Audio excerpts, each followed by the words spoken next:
कामरूप समुद्भूते कामपीठावतंसके विश्वाधारे महामाये कामेश्वरी नमोस्तुते।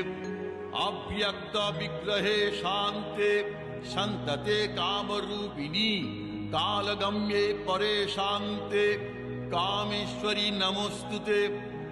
या सुषुम्नान्तरालस्था चिन्त्यते ज्योतिरूपिणी प्रणतोऽस्मि परं धीरं कामेश्वरी नमोस्तुते।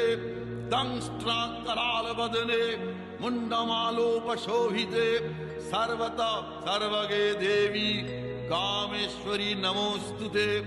चामुण्डे च महाकाली काली कपोलहारिणी पाशहस्ते दण्डहस्ते कामेश्वरी नमोस्तुते।